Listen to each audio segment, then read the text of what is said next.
Welcome to the Lantern Project webinar. My name is Jennifer Golson with Kaufman Associates, and we'll be assisting with the logistical support for this Zoom webinar. To provide comments, please open the chat box, which is located towards the bottom part of your Zoom interface. Click on the talk bubble icon, and this will pull up the chat box to the right side of your Zoom interface. We ask that you select the speaker view option located at the top right side of your Zoom interface. This will allow you to see the speakers they present or share information. If you need technical assistance during this session, please type the issue into the chat box and one of our techs will respond to you. Please be aware that today's session is being recorded. Closed captioning is available by clicking the CC icon at the bottom of your screen. All phone and computer lines have been muted. I will now turn it over to Vaishali. Thanks, Jennifer, and welcome everybody to the Lantern webinar. I'm really excited. We have a really diverse audience today of EHR developers, policymakers, healthcare providers, and we're really excited to introduce the Lantern project and tool to you all, as well as specific work that we're doing to streamline and make simpler the publication of FHIR endpoints that is consumed by Lantern. So in terms of today's goals, I want to provide you with just a little bit of background. According to ONC's Cures rule, it is a maintenance of certification requirement for certified developers to publish service-based URLs or endpoint lists for all its customers in a machine readable format. And today we're convening to discuss proposed solutions to really simplify the publication of those endpoint lists, in addition to introducing Lantern to you all. These solutions were developed as part of the Lantern project, and this is an ONC funded project, which has developed a tool to monitor FHIR implementations, and it does so by consuming and analyzing those published FHIR endpoints, which certified developers, as I mentioned, are required to publish as of December 2022, so this coming year. And the Lantern project team's work related to consuming and analyzing those endpoints has led the team to really develop a set of recommendations or proposals for how certified developers can fulfill those requirements to publish their customer service-based URLs in a more simplified and standardized format. In developing these proposals, the Lantern project has conferred with developers, the HL7 community on FHIR endpoint publication, and the team will present on those proposed solutions. And we really welcome participants of this webinar to ask questions, to give us feedback that will help us improve those proposals and further build consensus, which is critical, to help simplify the endpoint list publications. And feedback and any dialogue today is going to be really helpful to inform continued collaboration on this front and identify any next steps for those proposed solutions. Next slide, please. Okay, great. So I also want to take a minute to just orient everyone to the agenda today, and also take some time to introduce the speakers for the first half of the webinar. So in the first half of the webinar, Wes Barker, who is a data scientist in ONC's Data Analysis and Research Group, will be discussing and providing an overview of the Lantern Project's efforts and today's content in more detail than I have. And he leads the Lantern Project, and he conducts analyses and research related to the broader app ecosystem and the uptake of FHIR-based APIs. Following Wes speaking, we will have Brianna Mathewitz, who has been involved with the Lantern project since its inception and is the current MITRE project lead for the Lantern project. And she has a background in software engineering and has been working for MITRE for the past 6 years. And she will be providing an overview of the Lantern project and its public dashboard. And then following that, we'll have an opportunity for you all to ask questions related to Lantern. And then following that, Keith Carlson, who is ONC's IT cybersecurity specialist in the certification and testing division, will be speaking. He is the technical subject matter expert on ONC's API certification criteria and helps develop and maintain them. And he will be specifically discussing clarifications to the certification companion guide for the standardized API criterion that recommend a common format to publish the endpoint list that I was mentioning. And then following that, we'll have an opportunity to answer any questions. And we're planning to take a brief poll before taking a break. And then I will be coming back to orient everyone to the second part of the agenda, where we will be going through the specific proposals that I discussed earlier. So with that, I will hand it off to Wes Barker. Thank you very much, Michelle. You can transition to the next slide. I'm going to provide an overview, as Vishali said, of the Lantern project's efforts thus far in developing the Lantern tool, as well as helping implement portions of the API regulations in the ONC Cures final rule. And in particular, Lantern over the past year has led work.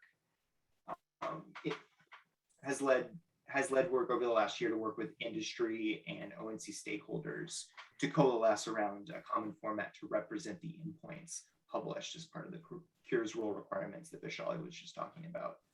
Wes, sorry to interrupt, but would you mind speaking up, because folks are chiming in that they're having a tough time hearing you. Thanks. Okay. So as Vishali said, you will hear today from the Lantern project team members about this work. And we'd also like to hear from you about our work and its impact on you. Next slide. So as Vishali mentioned, a lot of the work that we've done with Lantern project looks at specifically the ONC Cures final rule maintenance of certification requirement, the service-based URL list. You can find the regulatory text there.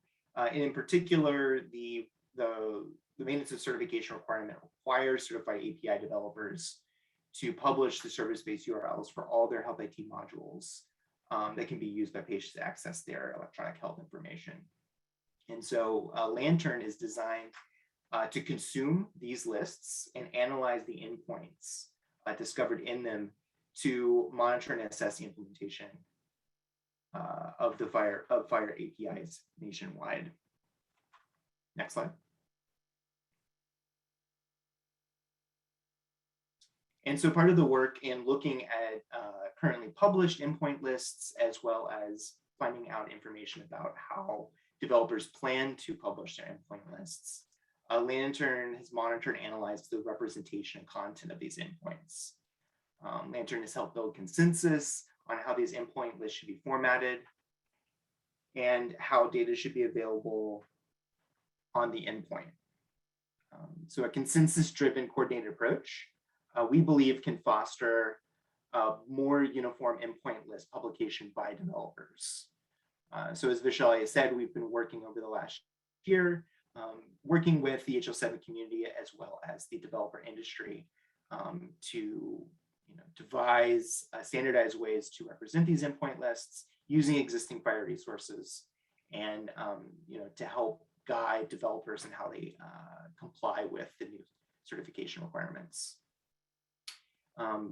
Developers can adopt these recommendations, so they do not need to develop their own approach, given the fact that the certification requirements in the rule only require the endpoints to be published in a machine readable format.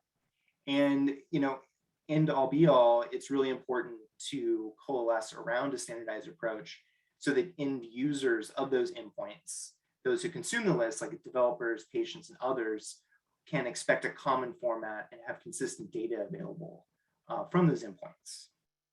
So when they process the request from the endpoints, they can expect a very a common method to do so across all developers' endpoint lists. Next slide. So thinking about why this is important and coalescing around a common format, you can this chart kind of shows how different approaches to publishing those endpoint lists would require individual developers or consumers of the lists to have to create different interfaces to ingest those lists. So as you can see here, for 3 different endpoint lists with no common format, an individual developer would have to come up with individual interfaces for each of those lists. Next slide. And so, coalescing around this common format, you can see that if there's an expectation for a common format for each of the endpoint lists, each of the developers could develop a common interface in order to ingest those lists. So this is part and parcel a lot of the work that we've been doing to look at ways to do this, particularly using taking advantage of existing FHIR resources and to guide developers in how they publish these lists. Next slide. And so as Vishali said, after Brianna provides a presentation on the Lantern project overall, Keith Carlson will discuss some clarifications made to the standardized API criterion, CCG, that discuss some of the recommendations ONC's already made about using the FHIR endpoint resource to represent these published endpoints. And this is a proposed approach that has also been used by other directories and entities in order to represent FHIR endpoints, like the DaVinci PDEX Payer Network Implementation Guide, as well as the VHDAR Implementation Guide. Next slide. And then the second half of today's session, Jeff Brown from MITRE will provide an overview of work that he's been leading to get more information about organizations associated with the endpoint. So this is work that has been a focus of the last few months in trying to find ways to get information about all the organizations that may be associated with an endpoint. We believe this is really important, as we've seen that a single FHIR server may serve a number of organizations, and the managing organization that's listed in the endpoint resource information may only point to one of those organizations, sort of the parent organization, whereas there may be children organizations that endpoint, that people accessing the data from the endpoint would really want to know. Next slide. And so now I'm going to hand it over to Brianna, who will provide an introduction on Lantern, and then we'll do a little Q&A after Brianna's presentation on any questions attendees have on the Lantern project. So I'm handing it over to Brianna. Thanks, Wes. Yeah, hello, everyone. I'm Brianna Mathowitz. Like Vishali said, I'm the current project lead of the Lantern team on the MITRE side. And today I'll be going over an introduction for the Lantern project. Next slide. So what is Lantern? Lantern is a system that monitors and provides analytics about the availability and adoption of FHIR API service-based URLs across healthcare organizations in the US. So, the name of Lantern came from this idea that if every health organization in the US that hosted a FHIR endpoint had a lantern on their roof and you looked over the US, you'd be able to see how FHIR was spreading. So that's kind of like a a metaphor for what we're trying to do. Next slide. So how do we do this? So we query published endpoints, those service-based URLs, to check if they're up and running and monitoring any changes. And we also collect data from those URLs, like how long it takes the endpoint to respond, as well as the capability statement resource that we get from that endpoint. We save that and look through that information to make conclusions about what is currently available across the landscape. We also visualize all of this data on our Lantern dashboard, so that other people can view all of this data that we've gathered together for their own benefits. And we also try to map these endpoints to healthcare providers across the US, as well as certified products. The provider part is important. Like I said, we're interested in seeing how fire is spreading across the US, and then also certified products, of course, because that is something that ONC cares a lot about. Next slide.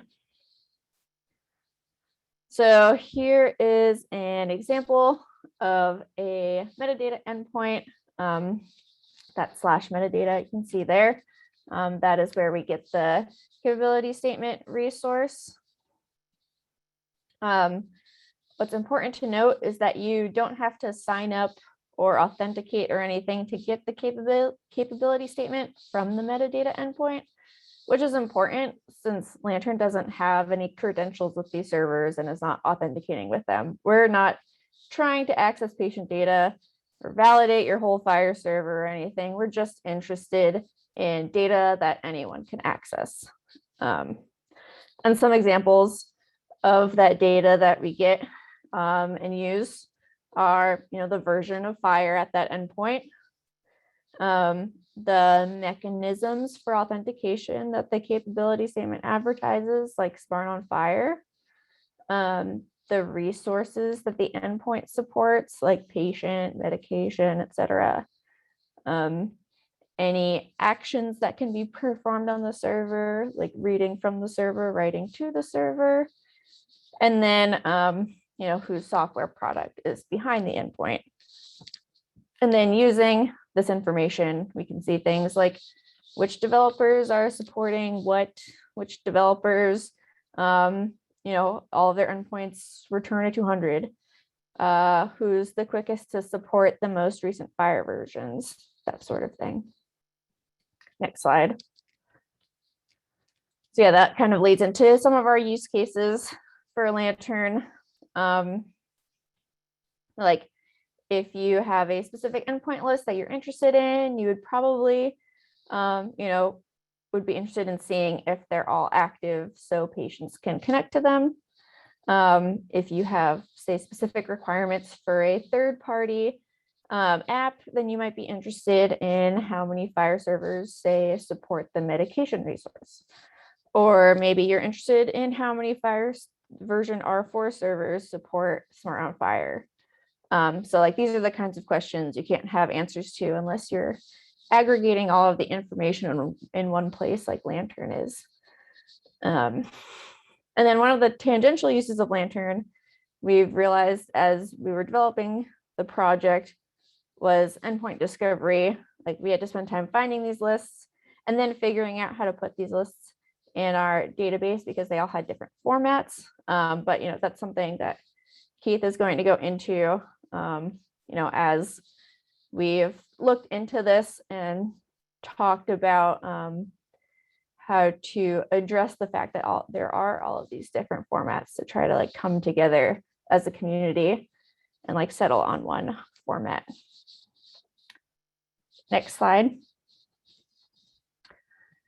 So besides the publicly available lists that we've been talking about, we also pull product and vendor information from Chapel, as well as certification status for different health IT products. And Chapel is also starting to add endpoint lists as well. So in the near future, we'll be pulling those lists too. And then we also use NPES to get the provider information. Up until this point, like I said, we've been trying to map organizations to endpoints, but it's been a challenge because usually we just have the name without any identifier to figure out what organization it actually is. So for example, if your organization is named Washington Health System, now it's likely that there are multiple Washington Health Systems across the country. So, we can't just go by name alone. So this is something talked about during our July workshop, about how we might address matching organizations to these endpoints. In the second half, Jeff will go into more detail about the work we've been doing since then. Next slide. So we don't have a live demo today, so I'm just going to go over a few screenshots of our Lantern dashboard just as a way to highlight some of the specific work we've been doing. So here you can see an overview. This is the front page of Lantern. When this screenshot was taken, we had 1,780 endpoints. And then below we have the what they returned when we queried them. So we had, the vast majority were successes, but we got a few not found and 6 unavailable. And there's more of a breakdown on the actual website itself. And then under that row, we have the breakdown of endpoints by developer and fire version. And you'll notice some of these say unknown as labels. We, again, are only going by what the capability statement says. So if an endpoint is unreachable, then we consider it unknown. Or if it is reachable, but it isn't returning a valid capability statement, then the fire version's unknown since we don't have a capability statement to check. Or if there's no developer information in the capability statement, then that would also be considered unknown since we don't have that information. Next slide. So this is another one of the pages that we have on our website, our endpoints page. And this is, more of a granular breakdown of the information we have. Whereas the first page was, summarizing some of the data. This has the endpoints each listed out individually. So this is just some of the highlights, but you can see, the fire version, the most recent HTTP response, the availability as we've been querying these endpoints over time. And then at the top, we also have filters. If you are interested in specific information, like a certain version of fire, a certain developer, or availability percentage, like you want to know if an endpoint returns a 200 over 50% of the time, over 90% of the time, etc. You can also download a CSV of the information based on your filter criteria on this page. And then that includes some extra information that we can't really fit on this table here, like what endpoint list we sourced the endpoint from. Next slide. So we have a bunch of different tabs that I can't get to during this presentation that highlights different information from the capability statement, like what fields are included, what values are saved in those fields, and then stuff about the endpoints itself, like the endpoint performance and whether it supports the Smart on Fire endpoint. So this page is the capability page that shows what resources are supported across all endpoints. This is generally what you would see if you go to the website, but it's kind of hard to read. So if you could go to the next slide. I kind of filtered the information down a little bit just to make it easier to understand what's going on. But here we have the patient appointment and medication resources selected. And you might want to do something like this if you were a developer that's making an app that wants to read patient appointment and medication. You can see how many endpoints support those. Or if you were creating an implementation guide that relies on those resources, that would tell you how many endpoints already support what you need them to. Yeah, so this page lets users select whatever resources are available and see how many endpoints support them. So as you can see, patient is supported by the vast majority of endpoints, and then it decreases from there. Appointment supported by more than half, and medication much fewer. And then we also have the ability to look at the operations that are also supported. So we have read selected here by default, which most resources support. Next slide. So you can try out Lantern for yourself. Go to lantern.healthit.gov. And if you have any questions, you can contact us at alert-lantern@hitrc.org. That email address is also on our site. Yeah, and feel free to reach out with any questions. If there's any incorrect data you see on the website, or if you're aware of a publicly available endpoint list that we're not currently querying. Thank you.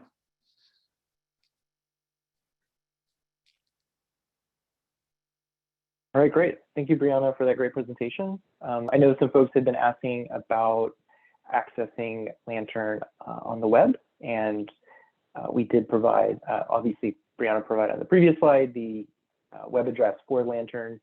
It's also in the chat if you're interested in checking out the website yourself. So right now we'll do any Q&A related to the presentation that Brianna just gave. There have been a few questions in the chat already. Some folks on the MITRE and ONC team have been busy answering some of them in the chat. I think Vishal is pointing out one question from Janice. Are there requirements to include information about the endpoint services within the FHIR resource, or only via the capability statements? I think the capability statements provide.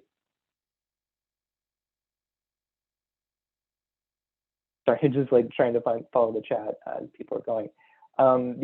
The capability statements provide information specifically about the FHIR resources available on a particular FHIR server.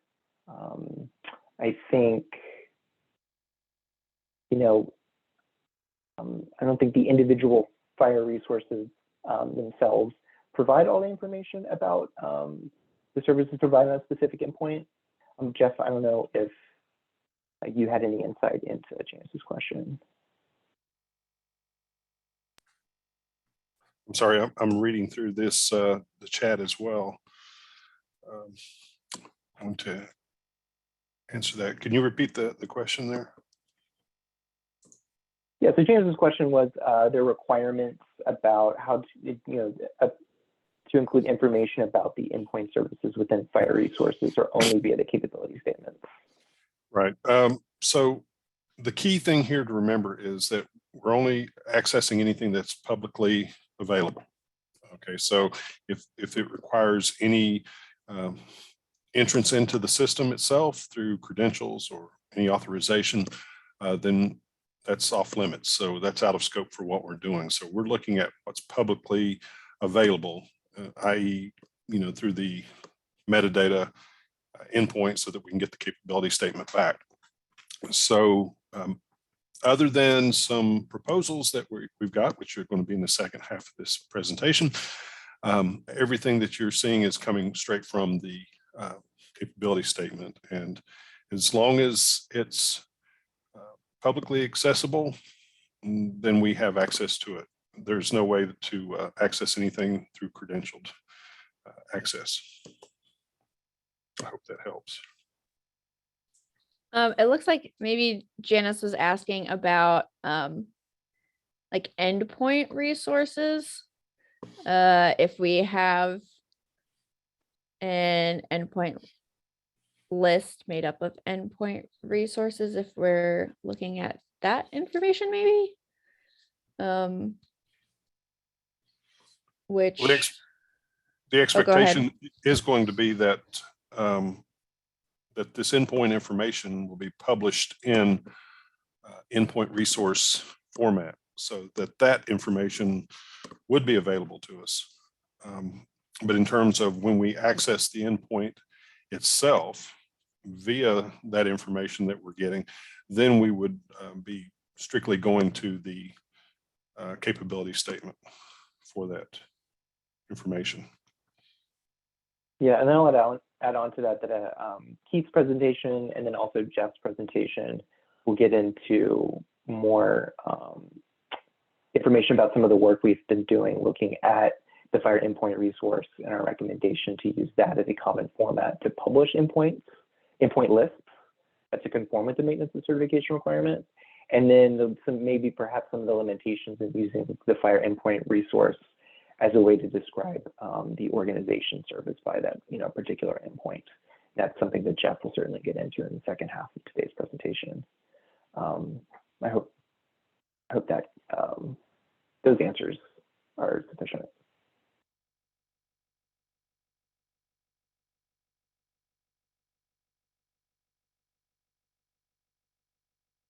And then Thomas, I think, followed up on that saying, let's say I have 200 clients, each with a unique URL. Do you query my base FHIR server endpoint resource and return the data for the 200 clients I have?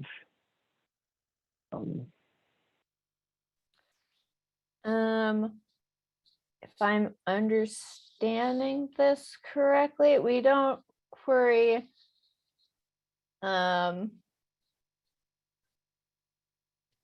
we are querying the 200 clients. I guess, the current state of the landscape, we don't query the endpoint list itself generally, because the list we currently have access to are a lot of times a downloaded JSON file, and then from there we pull those URLs and query those. If that is answering your question.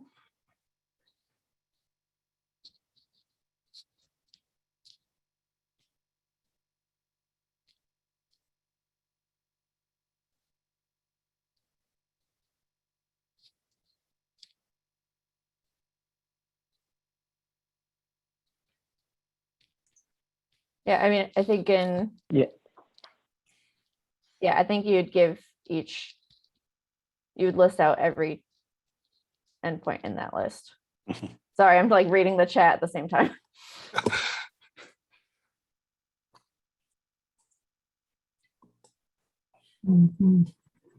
Yes, exactly. And to boil it down, whatever constitutes a true FHIR endpoint, whether it's, which in this case would be the 200, then that is what will be published, and that's what we'll have access to, and that's what we'll be contacting.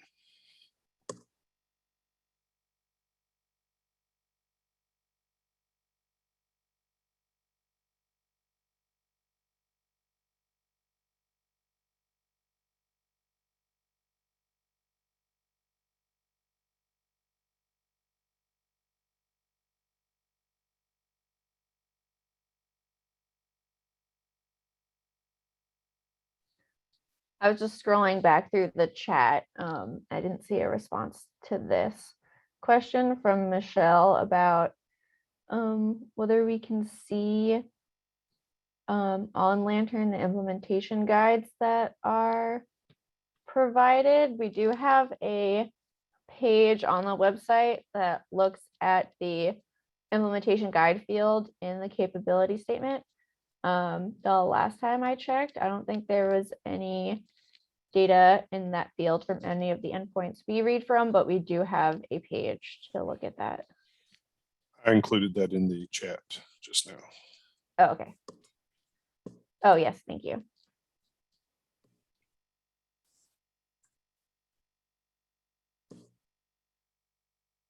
And there's a question from Anton about whether or not we have any patient access FHIR APIs hosted by payers available through Lantern. Right now, we do not. If you check out Lantern's live website, you'll find the current endpoints available and their data sources. But yeah, as it is in our planning to not only incorporate endpoints that are published as part of certification, but also try to incorporate other endpoints that are published outside of the certification and the Chapel data source, and those could include any payer endpoints as well. Definitely something we're looking into.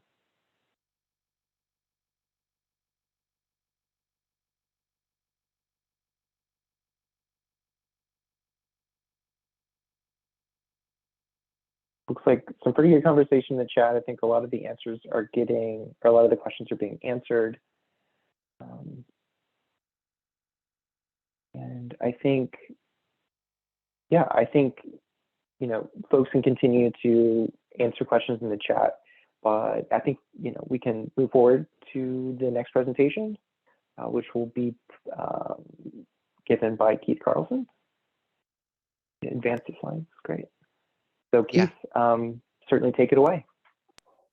Yeah, thank you, Wes. And yeah, hello everyone. Vaishali gave a brief introduction earlier, but yeah, I'm Keith Carlson. I work in the certification and testing division here at ONC, and I serve as one of the subject matter experts on our API certification criteria.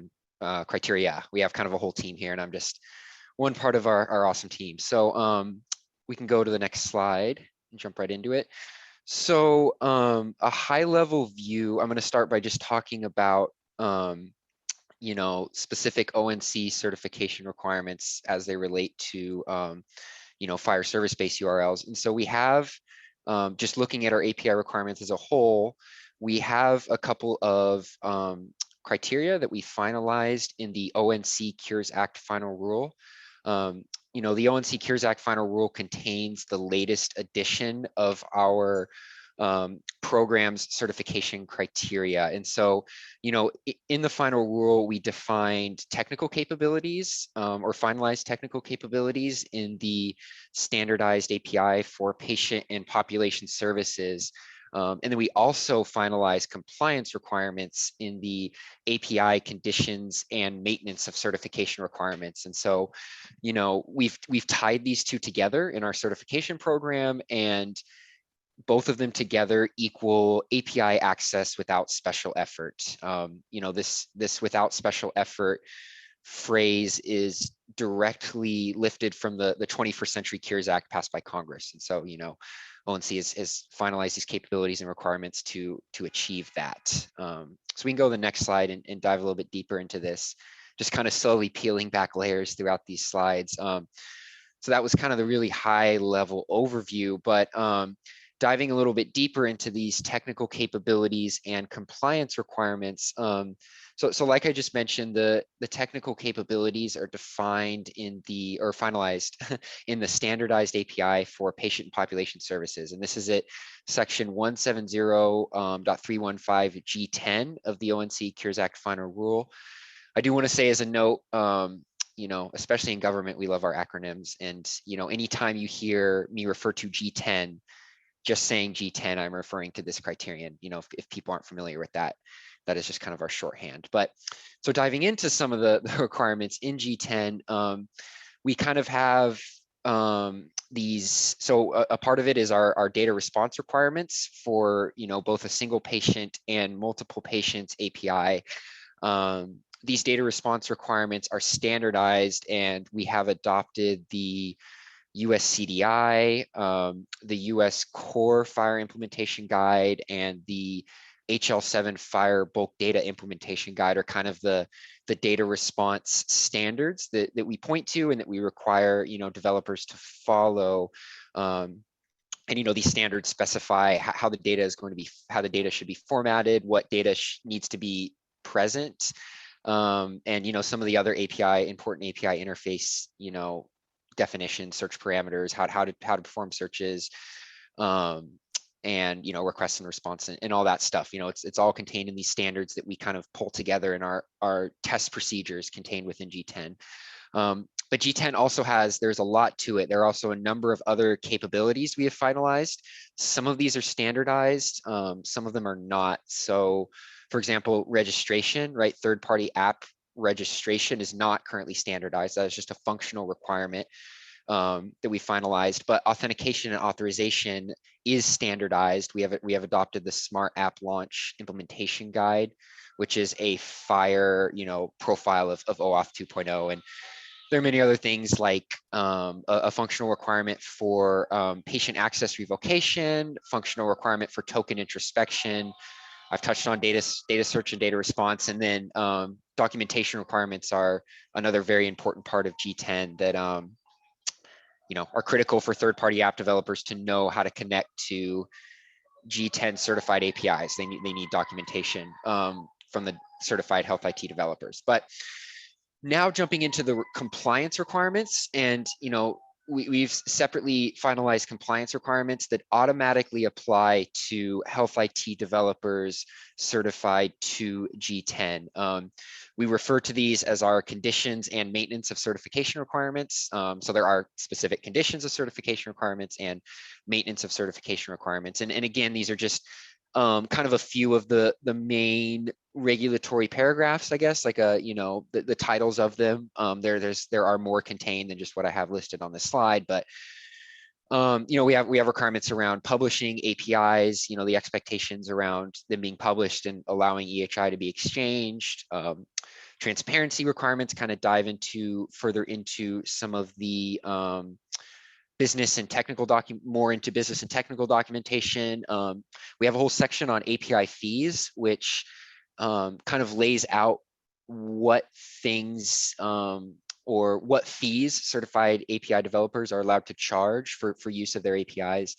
And then also, lay out openness and pro-competitive conditions. Just kind of a lot here. But now going into the maintenance of certification requirements, again, a subset of some of the regulatory paragraphs we have. We finalize requirements around, authenticity verification and registration. This relates to, how far certified API developers are allowed to go in verifying the authenticity of third-party apps that want to connect to their APIs, and timelines for registering those third-party apps.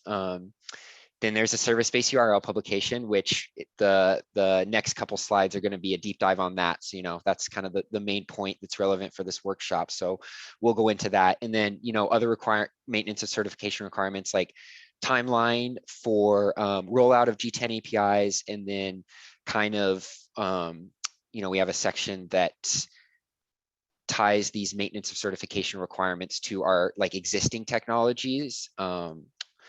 So this is for our API certification criteria previous to the ONC Cures Act final rule G7, G8, and G9, which, there are also compliance requirements in those cases. But with that, we can go to the next slide and start to get into service-based URLs now. So the text on the screen here is just lifted straight from the ONC Cures Act final rule from our, the regulation text. It's contained at 45 CFR 170.404 B2. And 170.404, that is the section that defines the conditions and maintenance of certification requirements. And so, paragraph B2 specifically says this. We'll go through it. So, we finalized that a certified API developer must publish the service-based URLs for all health IT modules certified to G10 that can be used by patients to access their electronic health information.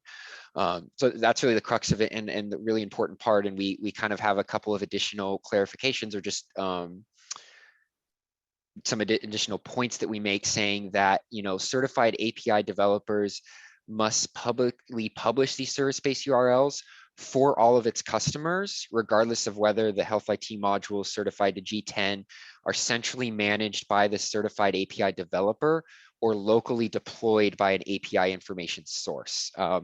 So there's a CCG clarification, a certification companion guide clarification we're going to see regarding this on a later slide, but this is an important point, kind of differentiating between, like for example, an API information source that locally deploys this technology could be like, a hospital system or a doctor's office, provider's office that, maybe purchases certified health IT and then locally deploys it, on premises for them or however they do that. And, in this case, right, the certified API developer has, I guess, less of a relationship with how, or less of a connection with the deployment of that software, but it is still expected that the certified API developer will publish the service-based URLs of the API information source that deploys it locally. There's enough of a, we believe, and we kind of touch on this in preamble, that there's enough of a relationship there that it is still expected that the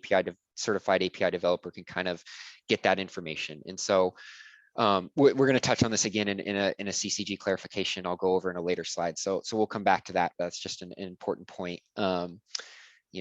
So, and then we also just in the last little part here say that these service-based URLs need to be published in a machine readable format at no charge. So that is all that's in regulation. You can see we're not pointing to a standard or adopting a standard here. So it's a very functional requirement. But as we'll see, we make some recommendations for what we'd like to see. But in terms of the base regulatory requirements, it's just machine readable format at no charge. So let's go into the next slide. Thank you. And start looking at, Certification Companion Guide. Again, the acronym is CCG. So anytime I say that, referring to Certification Companion Guide. We have published some clarifications to this paragraph. And so, these are on our website on healthit.gov. We have, if people aren't familiar, we have CCGs for each one of our certification criteria. And so that includes the 17044 conditions and maintenance of certification requirements. And, with regards to that paragraph I just talked to before, here are first two clarifications we've made to that regulatory section. So this first bullet here is just, I think this is almost exactly lifted from the preamble of the ONC Cures Act final rule. And it just kind of summarizes what I just went over last time, or what I just went over on the previous slide. So certified API developers must make available appropriately scoped service-based URLs that can be used by patients to access their EHI for Health IT modules certified to G10. That's the whole goal here. But now another clarification touching on this whole local deployment API information source, and the certified API developers. We say that API information sources who locally manage their FHIR servers without certified API developer assistance cannot refuse to provide to certified API developers the FHIR service-based URLs that is/are necessary for patients to access their EHI. And a API information source that may, if they are refusing to provide these service-based URLs, that could be implicating information blocking, and so starts to get into things like that. So it's like we just make clear here that the expectation is, locally deployed instances, the API information sources are expected to provide their service-based URLs to certified API developers. But then this last sentence just makes clear that, equally pursuant to this maintenance of certification requirement, they being certified API developers would be required to publish the FHIR service-based URLs that they manage on behalf of API information sources, right? So if they're, maybe the certified developer has some kind of cloud implementation that they bring people onto, they'll obviously have a much easier access to these FHIR service-based URLs, or, could be much easier.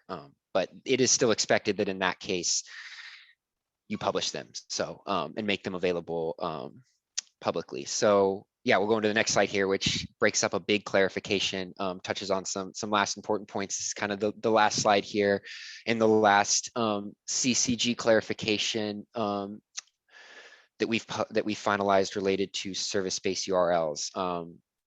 So again, this first point here, this is kind of, yeah, broken up into different bullets just for readability here in this presentation. So to be open and transparent to the public, developers must provide a hyperlink to the list of service-based URLs to be published with the product on the ONC Certified Health IT product list, also known as the chapel.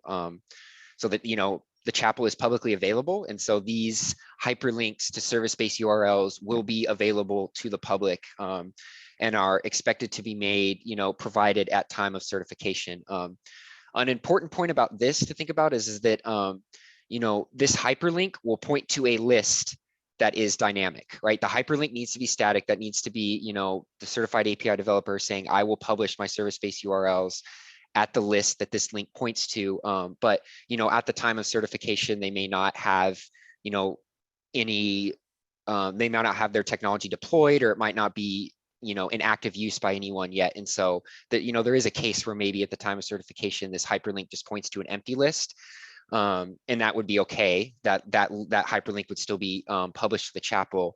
But as, you know, the certified API developer kind of brings on customers, that list would then be updated and maintained as a maintenance of certification requirement, you know, as the name entails. So the second bullet here is where we at ONC, we have finalized a recommendation. So we do recommend certified API developers, we encourage them to use a standardized format when publishing their service-based URLs, right? When I mentioned 2 slides ago in regulation, that we only say it needs to be machine readable, it's a functional non-standardized requirement. We have provided a recommendation here, you know, and we point to the FHIR endpoint resource, and, you know, there are other profiles of it. We kind of specifically call out the validated healthcare directory implementation guide profile of the endpoint resource. But again, this is, you know, a recommendation, kind of a highly recommend, and, you know, it's great to see industry kind of coalesce around some things. So we hope we can kind of help spur that on. But this is not something that's adopted in regulation that will be, you know, a requirement of certification at this point. And then getting into the third bullet here is a big, huge clarification. ONC also encourages developers to provide as much information about the service-based URLs as available. So including the API information sources organization details, such as name, location, and provider identifiers. You know, any additional contextual information that can be provided around these endpoints, you know, could be huge and could be really helpful, you know, to third-party API or third-party app developers. This is a Lantern workshop, right? This is the kind of information that would be huge for the Lantern tool, and being able to present that to kind of organize all this information. And so again, this is an encouragement, a recommendation from ONC, not something that's specific in regulation, but you know, representing this organization detail can be huge. And, you know, this last step just kind of, or this last bullet just kind of brings it all home. We lay these out because we hope that these steps will help industry coalesce around standards that enable application developers to more easily and consistently provide patients access to their electronic health information. You know, API access without special effort, that's kind of the whole goal here. And, you know, this is deep diving into the one part of how we hope to make that happen. And so the next slide, I think, is just thank you. And we can, yeah, so thanks everybody. We can start to transition into questions. I hope this was helpful. It's, you know, always a lot going on here, but yeah, I haven't been looking at the chat, so I can start looking through that. And yeah, and I also have some other colleagues who I know are online and ready to get on the chat also. So we're here to help. Thank you, Keith. Yeah, I'll start scrolling through. Wes, yeah. Are you going to pick out questions, or should I just? Yeah, I've been helping you out. I've got a few questions I've been pulling from the chat that I can read out. That's helpful for you. Okay, yeah, that'd be great. Yeah, so from Matthew Dougal, we have a question: Is the patient access token revocation part of the G10 requirement? So patient access, yes, that is part of the yes, and we actually just recently published, or there will be a published CCG clarification around access token revocation. But yes, like it relates to access and refresh tokens to answer your question, the patient access revocation, yes. Great, thank you. Michelle Curry had a question about whether there's a fee for accessing an endpoint. Yes, so I can dig up a link to, or Scott, who I know my colleague on the background, if you can find a link to like the regulation that spells out the API fees, because there is a whole long section about permitted fees. There's kind of only certain specific situations where certified API developers are allowed to charge fees for use of their G10 APIs. And so, yeah, if I don't see the link come through for that later, I'll put that in the chat. But yeah, there's just kind of a lot there that you can look through in regulation. So Great, thank you. And yeah. we have some of our colleagues have been putting some links in the chat to help folks out, some helpful resources. I know we had a question about updates and notices about any new guidance and clarification for the certification program. That was from Janice, and Jeff Smith from ONC provided a link to a listserv that will alert you of any updates to ONC Health IT certification program changes and updates. And then there were also some questions, I think, about endpoints being tested during Connectathons. I know a few folks had responded to those questions in the chat.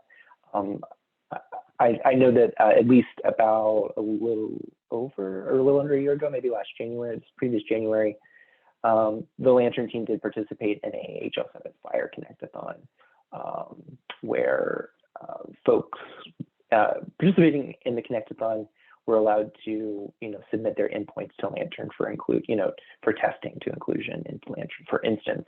But as I think Ryan and some others had mentioned, yeah, if you're participating in Connectathon and you have endpoints to be tested, you can certainly do that during those particular Connectathons. And I think a lot of other folks' questions and chatter have been pretty good in being answered. Keith, I don't know if you see any other questions that I looked over. No, I just, yeah, no, I haven't seen anything else. And so, folks, feel free to ask more if there anything that comes through. I'm just about to drop a link in the chat for the API fees, the section of regulation for that earlier question. It looks like Awesome. Scott also just pasted a link to our CCG too, which is a good place to look as well. Thank you, Scott. Yeah, and I know there's a question about commitment to using the Fire 4.0.1 endpoint resource. I mean, Keith had mentioned that a few slides ago as part of the guidance, as part of the CCG, and in particular because the standardized API criterion requires that specific Fire version. That is why we specifically recommend that version of the Fire endpoint resource be used, because that's conformant with the Fire version required for certification for G10. I know there was some chatter about how using that particular endpoint resource may not be conformant with like other versions of Fire. But obviously, as we've presented today, it is part of our recommendations as part of the CCG that as part of this conformance with that means the certification requirement that that Fire endpoint resource is suggested as the common format to publish your endpoints. And yeah, as Keith said, he put some links in the chat, additional resources for everyone to check out information about the certification requirements. Do you have any closing thoughts or answers?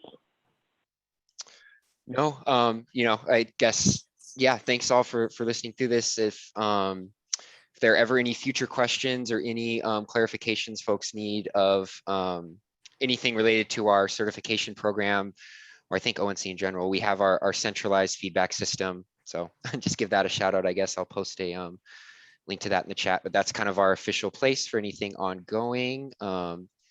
We monitor that and can kind of, get back to folks with answers to questions they may have. So thank you. Excellent. Thank you, Keith. And I think we have the poll questions coming up now, Wes. we do. We are really scooting through this agenda well. Appreciate everyone's questions and thoughtful contributions to the chat. I think folks from ONC as well as from the community are doing a great job providing folks good information and insights. So yeah, I think, as Vishali said, there's a, we will now do a poll of attendees, just a set of 3 questions before we head out on break. And the break will, so please answer these poll questions. They're gonna help ONC in informing our future work, as I mentioned, and then you can come back for the second half of the show, the webinar, after intermission, which will be at 3:35 sharp, 3:35. So please answer the questions. The first question is your organization planning, completed, or have work ongoing related to implementing FHIR-based APIs? The second question is, are you familiar with the maintenance of certification requirement, the service-based URL publication or FHIR endpoint list publication for health IT modules certified to the certification criterion, standardized API for patient and population services? So obviously before you took this webinar, I think, as opposed to after. And then to what degree would standardization of the endpoint list publication make it easier for your organization to publish and or use the data? This, we would really love participation on this question. Just because it helps us understand like the efforts that we're making to try to standardize this, to what degree they're valued by the broader health IT community and our stakeholders. So really appreciate everyone taking the time to answer these few questions.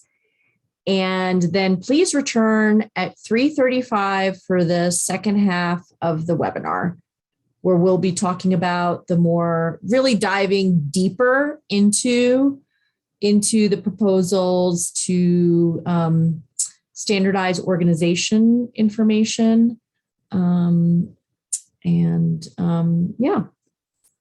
So thank you.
Sorry.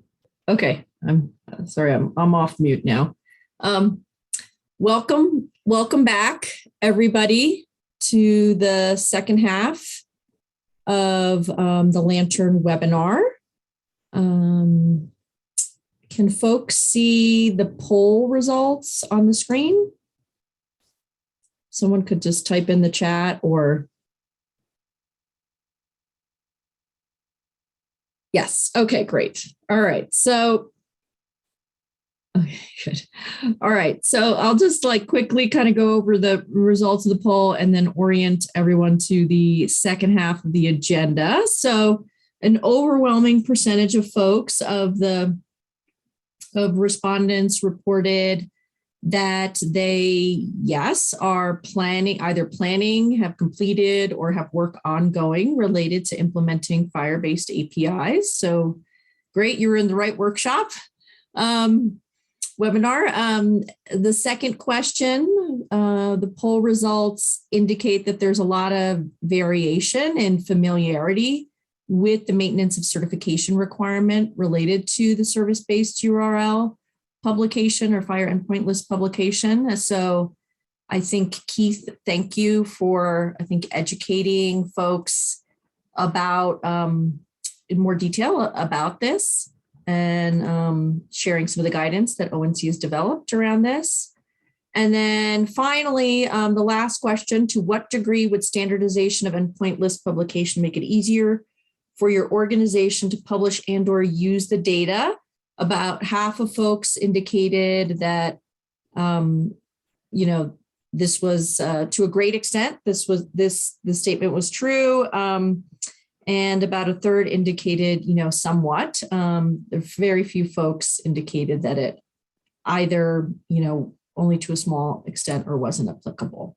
So thanks everyone for participating in the poll. I think it does show that, there's some value in the work that we're doing, and it's a nice segue, I think, to the second half of our presentation, which is Jeff Brown, who will be presenting on work related to building consensus on a standard way to get information about organizations associated with the FHIR endpoints that we discussed. And Jeff Brown is a health standards and interoperability lead and FHIR subject matter expert at MITRE Corporation. He has over 30 years of software engineer experience as a software engineer and data architect, and 11 years in healthcare standards, serving within HL7 International. He is HL7 certified in FHIR, CDA, VR RIM standards, and serves as co-chair of both the HL7 financial management and implementable technology specification work groups. And he's formally an appointed member of the HL7 Architecture Review Board. So we are in good hands with an expert here on FHIR and on standards. And so he will be speaking next, and then we'll follow that with another round of questions and answers and poll questions. And then we are going to be honoring Wayne Kubik's service to HL7 and his support of FHIR. And then we'll end with some closing remarks and discussion of next steps. So thanks. And Jeff, please proceed. Thank you, Vishali. Let me go ahead and share my screen. Let's see.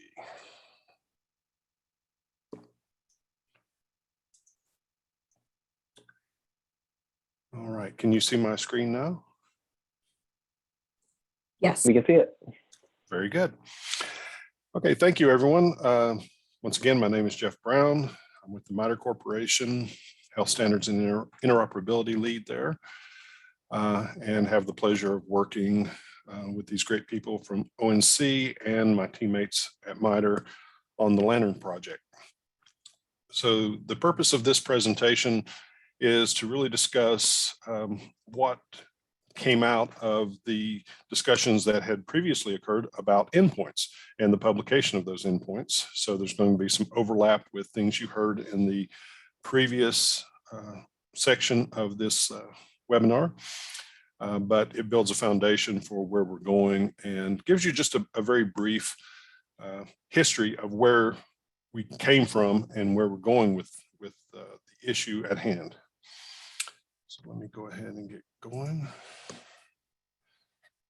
So backing up just a little bit, and I know some of this was covered in the previous half of our presentation, but within the ONC final rule, that there is this statement about supporting the publication of the service-based URLs. We talked about that, making them publicly available at no charge, and those service-based URLs are FHIR endpoints. A few examples on the screen. But to provide that appropriate level of information that everyone's looking for, and including organizations that are being serviced by any particular FHIR endpoint, there's really a more structured approach that is going to have to be in place to actually meet the requirements that we're seeing Lantern needs and the industry as a whole will need. So this is the issue at hand. And we know that endpoints being published in FHIR format is where we're looking to go. I know that through our discussions in our July 2021 workshop that ONC held, a lot of great feedback was coming out of that. And we saw that there was tremendous support, and the poll showed this as well, that proposal for publishing in FHIR endpoint resource format would be a benefit across the board for everyone. And so that is our assumption, that once we reach that point, then we're going to have a lot better ability to ingest the information consistently and process that information, as opposed to having to customize for various formats out there. So this brings into the picture, what about the organizations that are associated with those endpoints? Now, we know that there's typically an organization that will own or control or manage any one particular endpoint. But when you look at the reverse, there may be a single endpoint that services multiple organizations. This is just one example on the screen of a scenario that could occur. I know there's been a lot of discussion that we've held about various other potential situations that can occur with multiple organizations, either not under a overarching healthcare system or organization, but within individual standalone. And so getting that information is going to be critical. So when we look at the particular issue at hand, here's the endpoint resource. There has been this assumption that we can actually take the managing organization element, which is a reference to an organization, and utilize that for the purpose. But you'll see that in its current state, the cardinality is 0 to 1. So obviously this really precludes any realistic use outside of one individual managing organization, as it states.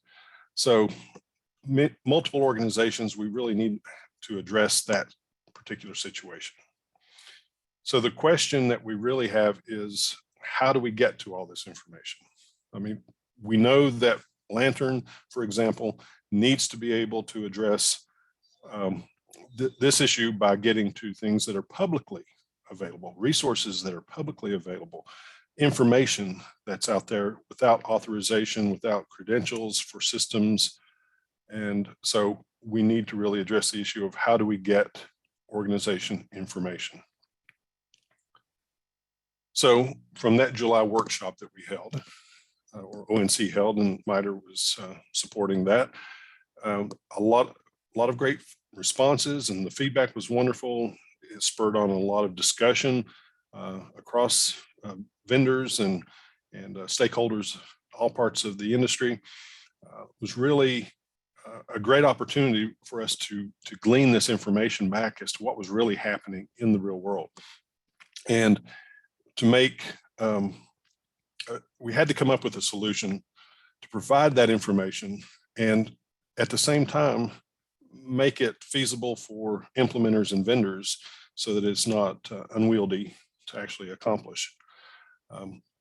So there are several steps that we went through, efforts that the team, along with some very valuable participants within the healthcare industry, within HL7 and beyond, that has actually helped come up with a few steps that we went through.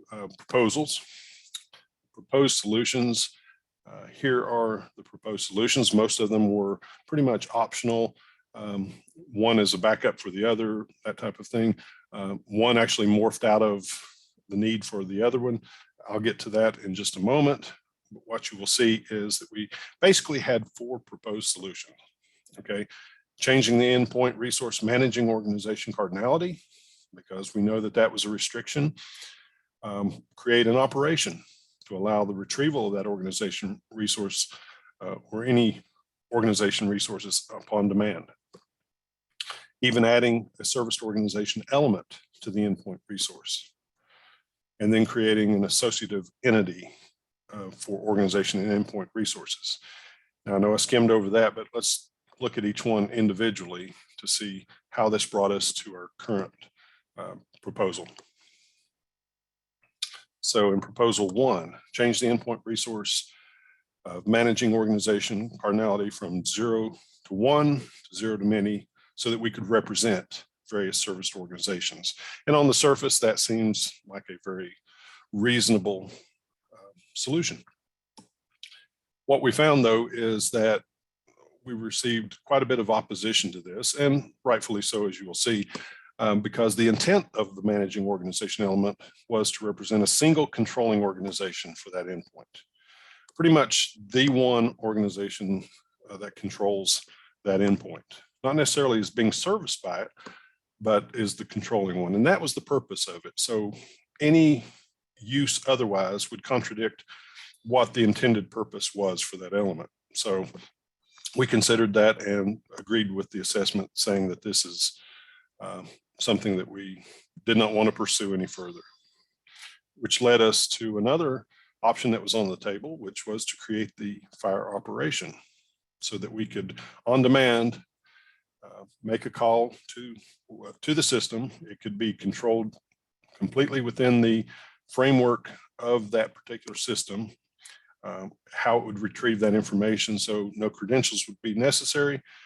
So it seemed like a potential success that this could go through, but we actually received quite a bit of opposition to this.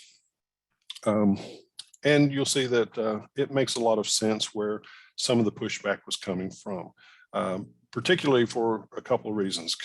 There's concern about setting a precedent toward an uncontrollable proliferation of specialized operations for unique use cases. And I think we all understand how that can easily occur, where we say, okay, we've got this one special case, let's create something for that within the specification.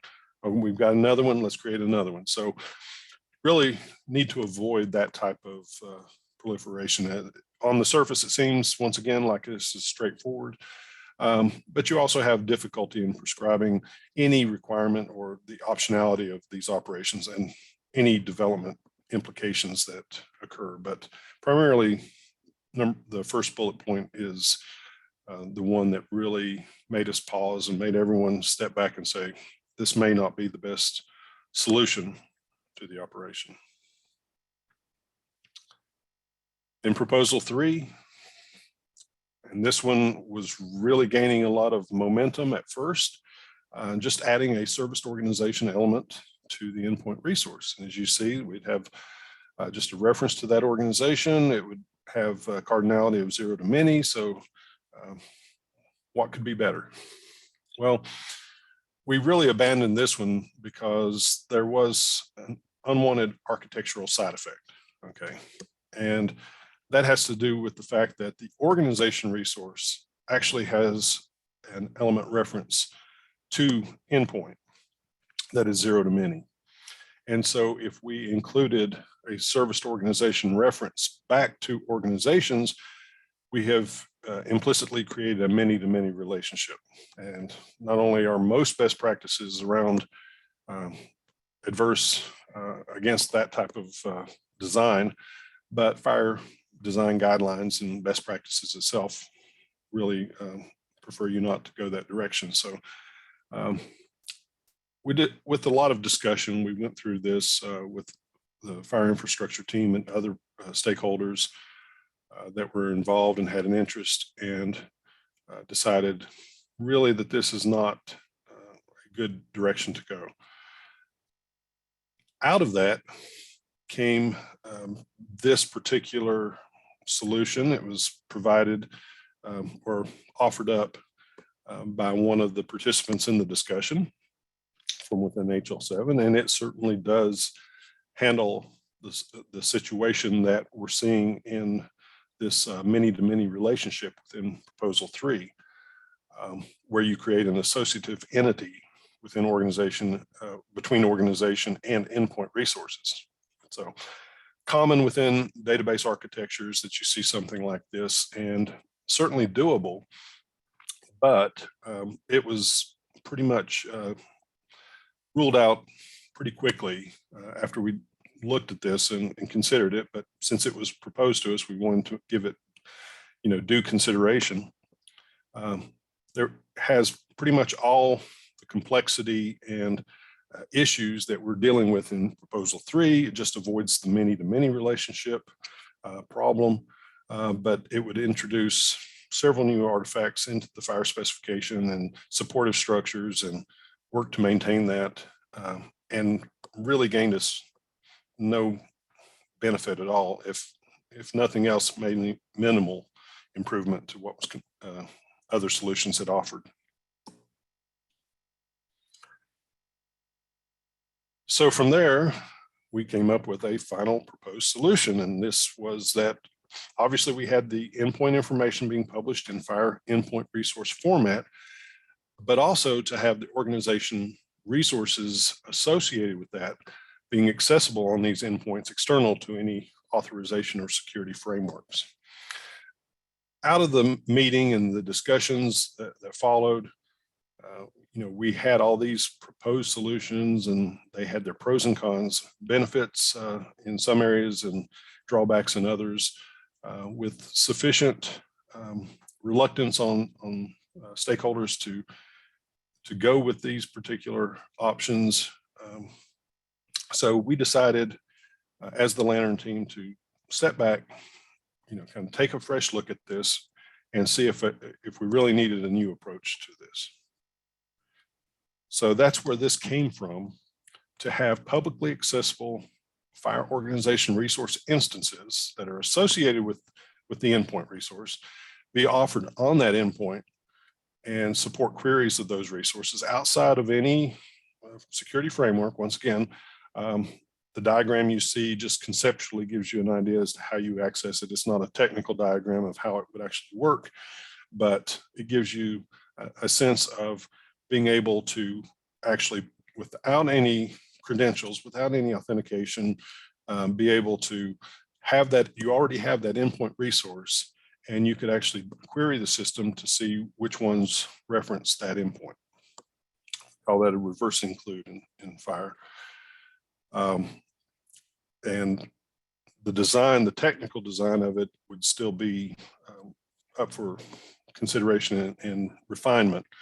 But conceptually, you see what we're actually looking for. The great thing about this is that it requires no modification to the fire specification itself, which is a great thing, and only moderate additional effort on endpoint publishers. So providing this, you're already providing a lot of the framework that contributes to this type of access. It's just a matter of making sure that those organization resources are accessible on the outside, so that we're not exposing any information that we shouldn't be, but it's there and it's accessible so that we can build that information framework that we need. In addition to this, there is the Fire at Scale Task Force, which we know is an ONC initiative for fire scalability. And there is a particular Tiger team, directory versioning and scale, focuses on resource directory solutions, really looks at how this should scale. And the goals are very relevant to what Lantern functionality is being developed, and Lantern will be supporting that within the product. This team has actually identified several problem areas within the industry. I know there's some on the call today that are involved with this group. Many of these problems will be directly remedied by Lantern's functional capabilities and the information that we provide and the aggregation of that information. And remember that Lantern is being continually developed, continually enhanced. So more and more functionality and refinement is going into it. But some of these problem areas that are being addressed would be, we have multiple places to find endpoints, and the quote unquote tribal knowledge that is required to determine where endpoints are actually defined. The amount of information at an endpoint varies greatly, so we want to make a more consistent experience in terms of getting that information. The degree of audit and currency of the information, once again, it varies, and it varies in a great degree because of the flexibility that's out there. So this would actually enhance the ability to have that audit capability. And the operational endpoint capability discovery that we know that what Lantern does outside of Lantern is really unavailable for the most part. And there's no initial or even recurring validation of endpoints for compliance to the fire specifications. So more and more of that functionality and interest is being built into Lantern as we speak. So I wanted to make sure that I went through this fairly quickly. I'm ready for any questions that anyone would have or related to ONC and Lantern. Yep. Thank you, Jeff. Yeah, as we said before, if you have any questions for Jeff or for related to the presentation, please ask them in the chat. We do have one from Janice asking about the presentation you just gave, Jeff, and wondering about whether we wouldn't we want a hierarchy, an organization hierarchy on the endpoint. So it describes sort of like that hierarchy of having like the parent organization and children organization under it in order to ensure that everyone looking for that endpoint can find it. So I don't know if you have any comments on that question. Well, I can certainly understand that. And true, there's going to be an organizational hierarchy within most of these endpoints or associated with most of these endpoints, I should say. And currently there's not really been any interest, or I should say work gone into trying to formulate how that would actually go into place, because there would be a lot of pieces to that puzzle that would have to be built. You can gather that information from this proposal. If this proposal goes through, then you would be able to pretty much assimilate a lot of that information by using that managing organization element as being the parent, basically, and then serviced organizations that you would basically be pulling from the list of the ones returned pointing to it. So you could kind of build that yourself, but it's not in place right now. And maybe that's something that will come in the future. It's a really great idea, but structurally, it's not in place right now. I hope that helped. Yeah, I think Janice had like a follow-up comment saying that I think her question had focused mostly on the original proposed solutions and the original kind of problem statement, but believes that like, yeah, the proposed solution that we landed on at the end of the presentation kind of gets at that concept that she was asking about. So yeah, and I think your answers were that's your question as well. Any other questions or interest that folks have with the content that Jeff just presented? We will have another poll following this Q&A, as Vishali had mentioned earlier, that asks some specific questions about the proposal that Jeff had just presented. So you will have an opportunity to provide feedback that way as well.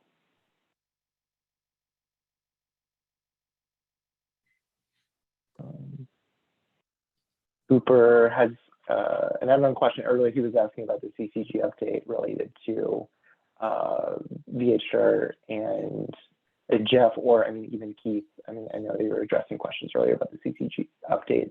If you have any responses to Cooper's question about how we'll refer to the VHR organization.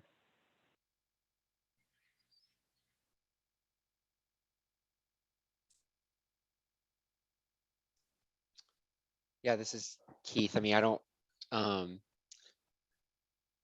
if you, yeah, could you clarify anything? So you're saying like, we point to the endpoint resource and then like, wondering if we'd also point to like the organization resource as like a recommendation for storing organization information?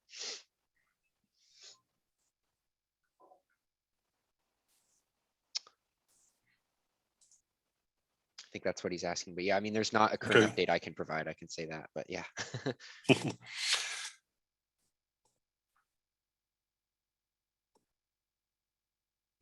So the key to the issue that we've been dealing with, and that these four proposals that came about, what we're really seeing as a common thread through here is that we have to be very careful with trying to implement something through the fire specification itself because of some potential side effects that we don't want. The hierarchical structure that was mentioned would be great, but there's nothing in place for that at the moment, maybe down the road. But what we're looking at right now is how do we accomplish this without causing unwanted side effects or bugs in systems or breaking changes to the system. So when we look at referencing back to organization, we run into the many-to-many, and that was really the biggest stumbling block that we came across, was the fact that we really wanted to avoid that. And granted, the associative structures would have alleviated that problem, but it would have created a lot more work and really gained nothing else. So, that's why we skimmed over that one. The biggest point here is we're leaving fire alone, but we're utilizing what fire already does to gather that information. And I think that's where the biggest agreement came, and everyone was like, yes, this is better. I spoke with like Lloyd McKenzie, and even mentioned it to Wayne Kubik before, and spoke with Cooper Thompson, and so there's others that were involved in this process as well. And I think there's a consensus that that this is the best of the solutions that were landed upon without doing some major overhaul of the current references and structures that we have in place. Great, thanks, Jeff, for that commentary. We have a couple more questions. We have one from Jason Thought. His question is, if I'm understanding this correctly, we are saying we need to be able to support both endpoint and organization resources unauthenticated, or just that we would contain the organization in the endpoint? You would need to support them independently. It would still be a reference not contained in line or anything like that. So yes, it would. The structure would be to be able to query for those, so that if If you're only interested in endpoints, which many within healthcare would only be interested in the endpoint itself, then there's no requirement to be involved with organization information, but that needs to be accessible through a query mechanism, unauthenticated.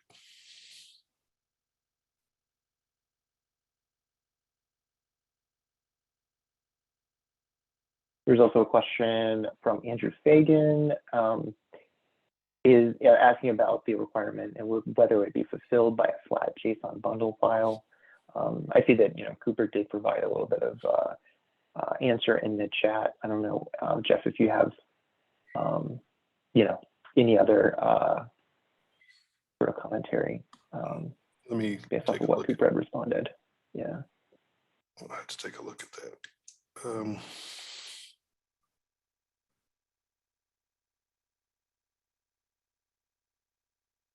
I think Cooper was mostly commenting about how, a flat JSON, bundle would be good, but obviously we're, recommending using specifically the Fire Endpoint Resource format right. to build that bundle. See that. So that's the specific thing, Right. So, that the concept of a contained resource, did come up in conversation and discussion, which, has its advantages, but it has plenty of disadvantages as well. Specifically that endpoint resource would always have that information in it, potentially, a lot of information that not necessarily everyone needs. So we need the ability to make it pretty much on demand, and through the typical fire constructs and capabilities that are already built into the specification through querying, through, doing a reverse include, that type of format outside of, another format that we would actually, a flat file format or anything of that sort.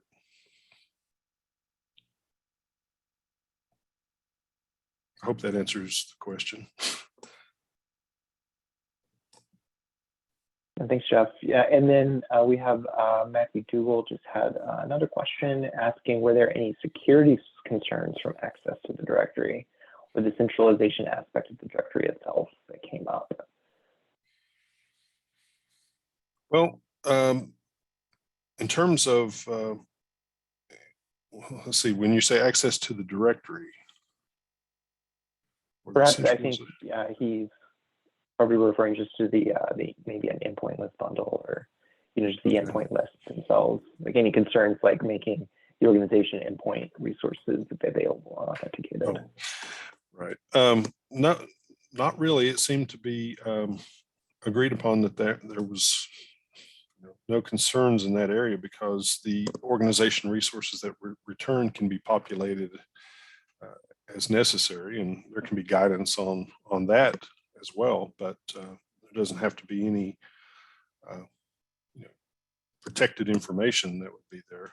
So in terms of security, it would only be the fact that it's outside of any security framework that is built onto that system that you're accessing through the endpoint, so that it's all open and public. But yeah, there would be no patient information available. No patient information at all. No, just strictly the basic organization information in a standardized, consistent format that already exists, which is the fire organization resource.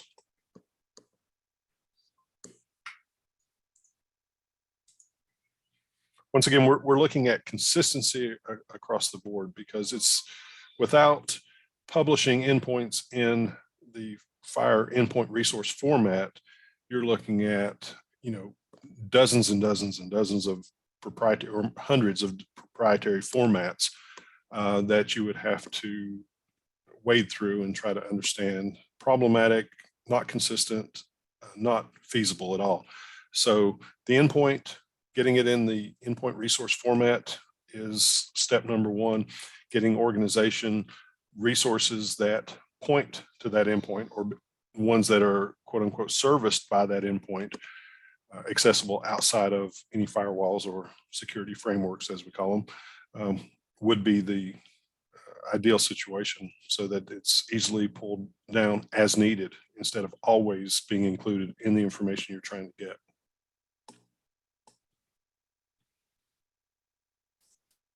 Well said. Thank you, Jeff. Yeah, we're welcome any more questions that folks have. Right following this Q&A, we'll do, as I said, our second poll. They'll ask 3 questions about the content that Jeff presented. And you can certainly move things along if there are no more questions. I appreciate all the involvement folks have had in the chat. Lots of great questions, comments, lots of helpful chatter from everyone presenting, or everyone participating today.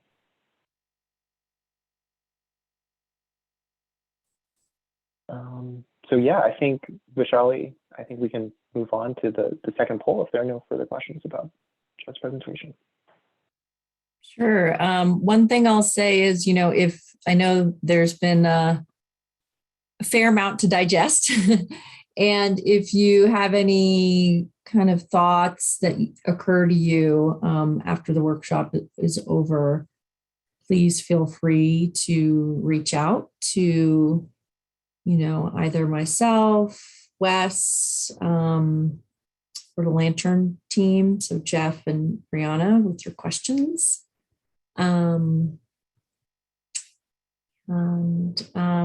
Yes, let's get to the second poll. So the first question here is, how valuable is it to include information about the organization serviced by a fire endpoint? And again, this question is just to let us know the value of this to your organization. Secondly, or the second question is, would the proposed approach provide sufficient access to organization information? And this is referring to the final approach that Jeff described, that we landed on. And then the last question is, would the proposed approach force any changes to how your organization configures endpoints or how it accesses data on an endpoint? And, this is for those who are publishing these endpoints, as well as for those organizations that would be consuming the endpoints. And really appreciate your answering these questions. I know it's probably not applicable. These questions might not be applicable to everybody, but to the extent they are applicable to you, please answer, and it can help guide our future efforts. We'll give folks another minute or two to respond.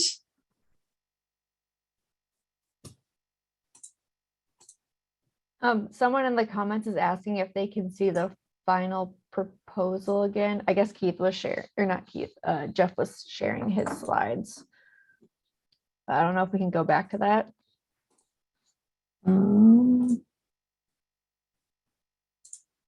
Tom, I don't know. Prior slide. That's perfect. Yeah, exactly. Yep. Thank you. Thanks, Tom.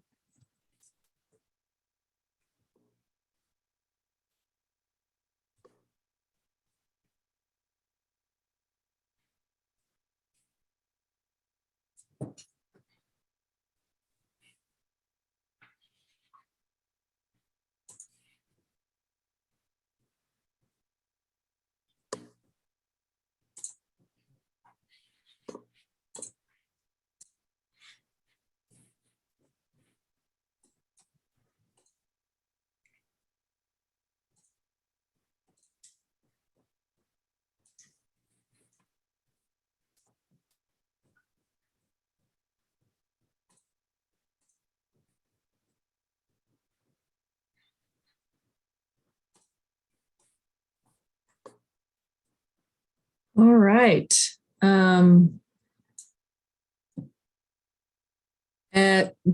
Bart has a question about the slides. Yes, we are planning on sharing both a copy of the slides as well as the recording associated with this webinar. It'll be posted sometime next week. Let's see, we have another question coming in. So have we thought about how we would create, validate, and maintain the endpoint directory?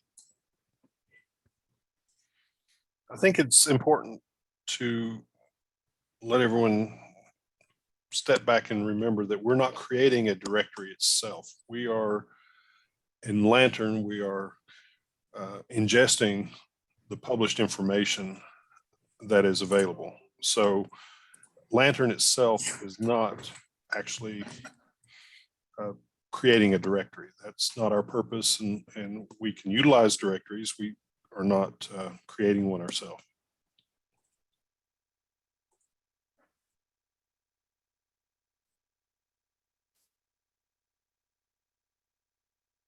If folks have additional questions, we have time to answer additional questions. We're actually waiting for, we're a little ahead of schedule, and we're waiting for our Deputy National Coordinator to join us. So if you have questions, keep them coming because we do have some time. And Tom, yeah, we can go back to the Q&A slide for a couple minutes, and we can also share maybe the poll results too. So I don't know if folks can folks see the poll results?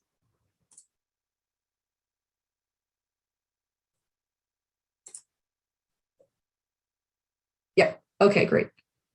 All right, so yeah, let's take a look at this together. How valuable is it to include information about the organization serviced by a fire endpoint? About half of you reported that it is of great value. Another quarter said it was of some value to your organization. Would the proposed approach provide sufficient access to organization information? About a quarter indicated that it was sufficient.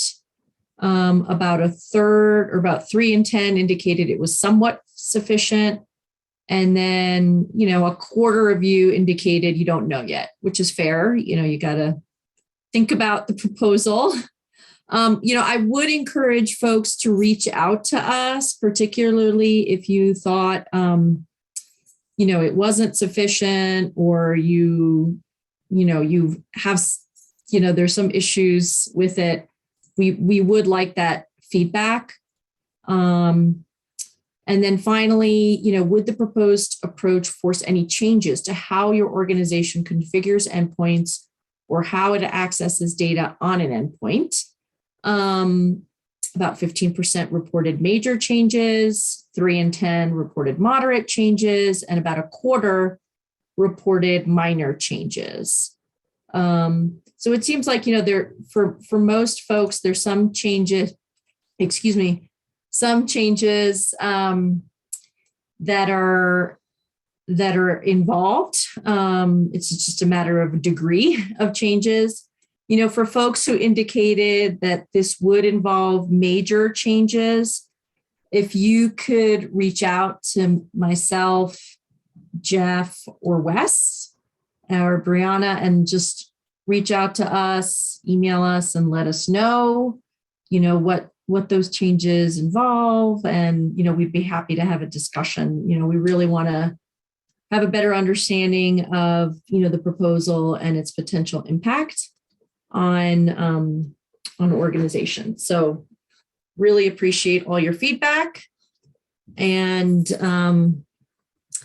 thanks for participating in the poll.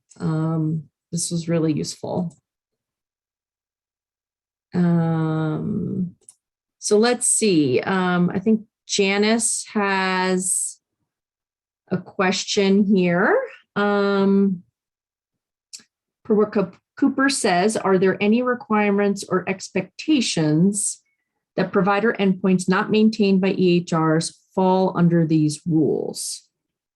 There are lots of places that have organizations that collate data at a higher level or use multiple EHRs where access must be beyond one vendor to get useful data. So let me just scroll up to see what Cooper wrote.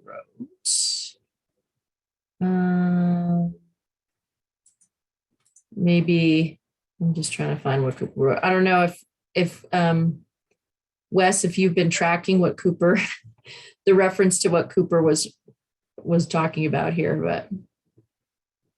Yeah, I provided just, sort of like. Oh, okay. I see. Sorry. I didn't see your response. Yeah. Okay. Yeah, I think, so Janice's question about EHR vendor decide, I believe Cooper was referring to the create, validate, maintain endpoint directory. So since the rule requirements that we're talking about today relate to how the certified API developers publish their endpoints, it's up to each of the individual certified API developers to have a process in place to validate those endpoints.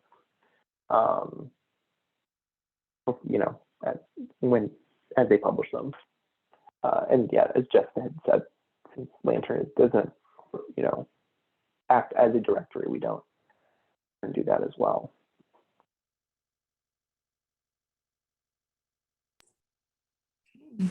Any other questions, comments, amongst those who said it would be a major change for your organization? If you wanted to share a little bit about what that major change might mean, that would be helpful. Cooper Thompson did have one comment related to that, Michelle. Okay. Okay. Yeah, he said that, in terms of, thinking about the core questions that were asked, he said defining what exactly an organization is can be really tricky. Yeah. He said that some of the questions vary a lot based on how you draw the box around what an organization is. So I don't know, Jeff, you have, sort of any thoughts about that comment that Cooper made about how we define an organization and how those definitions may change the approach that we proposed? No, that's a very good question, because there has been, I should say, some ambiguity around defining exactly what organization, what it means. And that is an ongoing discussion. We're looking at it in the simplest in the simplest light right now that we can, in terms of when we have to back up and look at what information we are getting in other means already. We're looking to get similar, maybe a little bit more robustly, but similar information in a more structured and more consistent format and means. So the definition of what makes that is still something that can be an ongoing consideration and discussion that we have. But we have to kind of step back and say, okay, what have we been receiving? What information? I know it's been minimal, but what is the context around that? And how does that relate to what we're expecting in these organization resources? And that should really guide us as to, where we're going with this. So yeah, that is a definitely a good question. I think my dog has a question too. I don't know if you guys heard him in the background, but Speak dog. Yes, that's right. So I think we are at the point in our program. Thanks to everyone for submitting comments and Q&A. We're at the point in the program where we'd like to honor Wayne Kubik, who is the HL7 Chief Technology Officer and will be retiring at the end of this year. And so I'd like to welcome him into the, have him join. And Wayne, if you wanted to kind of put yourself on video, you're welcome to do that or not. I'd also like to introduce and welcome our Deputy National Coordinator, Steve Posnack, as well as following him, Matt Ron, if he's on, who is ONC's Deputy Director of the Standards Division, and both of whom wish to honor and recognize Wayne Kubik and his efforts. I'll let them join, and then we can get started.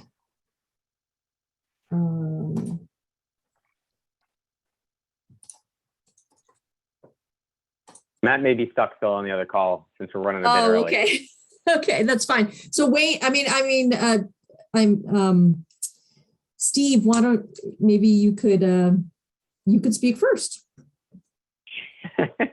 I'll tap dance as well.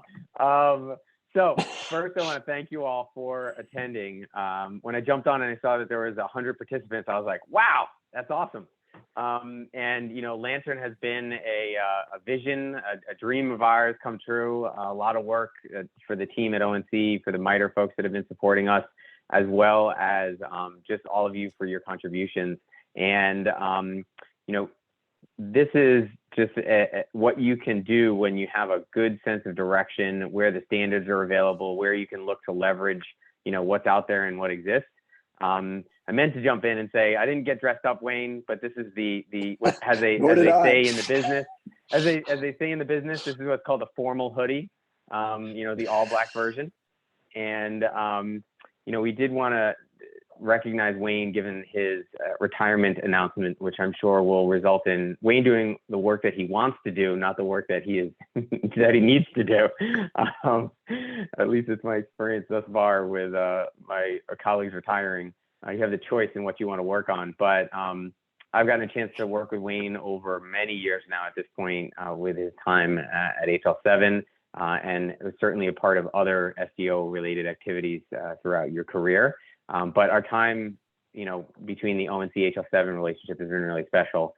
And Wayne has really kept a lot of things together: the glue, the Velcro, the chewing gum, the string, all of the other MacGyver tools that are necessary to keep things running at HL7. And on behalf of ONC, just wanted to express our thanks, you know, to you for your time and service in a thankless role in some cases. That's what the T in CTO stands for, I think. We wanted to thank you before you venture off into your retirement to pursue other pursuits. So with that, just again, on behalf of ONC, thank you very much, Wayne, for your contributions to the industry, to the work that we do every day, certainly to FHIR. And maybe I've tapped that long enough for Matt to join, but if not, I'll turn it over to back over to Vishali and Wayne. So Wayne, thank you. Thank you, Wayne, for your service. And yes, please go ahead. Well, thank you all. I'm honored and flattered and feeling unworthy of the recognition because, but you know, we've gotten a lot done. And I have to say that so much of what FHIR is wouldn't have been possible without the support of the ONC team, Steve and Mickey and Vishali and Matt, but the vocal support as well as the financial support. But, you know, we really couldn't have gotten as far as we did, and it made a huge difference. And, you know, I think, you know, to me, FHIR has been an amazing experience, and I think we've only scratched the surface of what it can and will do. It's also been a pleasure to work with all of you. So grateful for all I've been able to do. And, you know, I mean, Don Rucker is still hanging around. I might show up again sometime. So thank you all. And I'm very gratified for this. Thanks, Wayne. And I mean, I'm sure everyone on who's on this webinar will appreciate, you know, all the work that you've done over the years to help advance FHIR and get us where we are today. So really, really appreciate it. Thank you. Yeah, thank you. And I think on that note, I will say, you know, thank you to all of you who've participated in this webinar and have contributed your feedback and will contribute your feedback. Please, we all posted our email addresses here, and we will be posting the slides and the recording next week. And I think this has given us some feedback the Lantern team will regroup and think through next steps. And I think we're going to be planning to write a blog post. I'll say it publicly, so we're forced to do it. Where we'll be communicating, some of the next steps that have come out of this and incorporating everyone's feedback, and letting you all know how we're further going to try to streamline and standardize the publication of FHIR endpoints to make it easier for both the publishers of those endpoints as well as the consumers of those endpoints. So thank you all very much, and a special thank you and adieu to Wayne once again. Thank you, everybody. Bye-bye. Bye-bye.